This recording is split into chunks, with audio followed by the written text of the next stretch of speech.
ja sportlik tervitus, head jalgpallisõbrad ka juba siis kommentaatoripullist. Kodune jalgpalliliiga on jõudnud kolmandas ringi enda kätte väravaküttide edetabelis. Aga elame-näeme, kõik on selleks mänguks valmis. Tallinna Levadia paneb esimesena palli mängu ja hakatakse siis oma kaitses seda rünnakut üles ehitama. Uuesti tuleb sinna ette posti ja Levadia on üsna hädas olnud ikka nende nurga. Esimene on juba kirjas. Tallinna Flora läheb mängu kolmandal minutil juba juhtima ja kas tõesti jälle Sakale Beglarashvili, Grusiin ise ja tänavusel hooajal temale 10. avamus.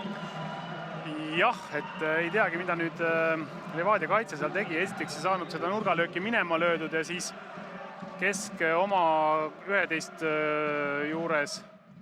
Vaatame, nüüd ei ole enam varianti, nüüd peab vahepeal pikkaga lööma ja ei olnud suluseisu. Ja Hunt tuleb välja ka, ei tule siit esimese hooga välja. Mitte Mait Toom, vaid Rimo Hunt lööb selle palli sisse. Tänavusel hooajal 12. värav ja tõuseb väravaküttide edetabelis nüüd teisele kohale, aga Sergei Leppmetsale läheb siit ka pool väravat kohe kindlasti. Leppmetsa sööt muidugi jah, et super, aga mida tegi Flora kaitse? See oli...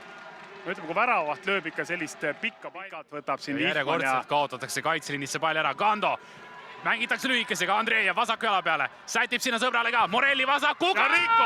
2-1 Tallinna Levadiale. Joao Morelli lööb ära selle värava tänavusel hooajal 8.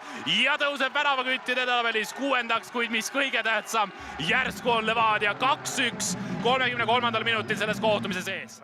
Ja Taavi Manga tuleb nüüd väga kõrgel ülesse. Aga väga pikaks jäi sinna Kando nüüd suluseisu. Hästi mängitakse. Keskkaitsja tuleb ja mida?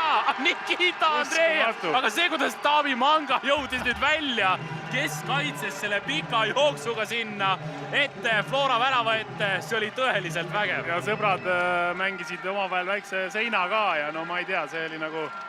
Ja Andreev läheb mõistagi nüüd meid ära.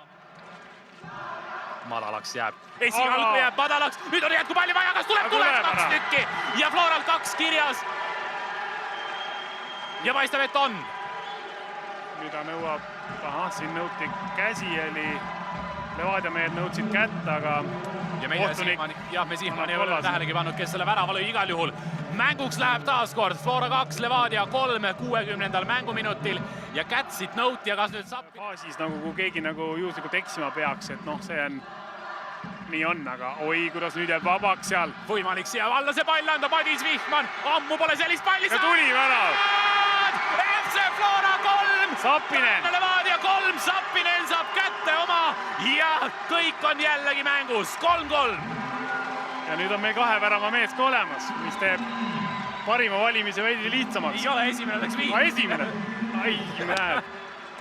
Mäng on olnud nii huvitav, et ei saa ise ka aru, kes nüüd väravaid lööb. Levadia 3, nii et mängus kui palju ja vaatame nüüd. Ei ole Ainsalu. Morelli peaaegu sai selle palli kätte, kuid... Aga kõik. Ja mäng on läbi.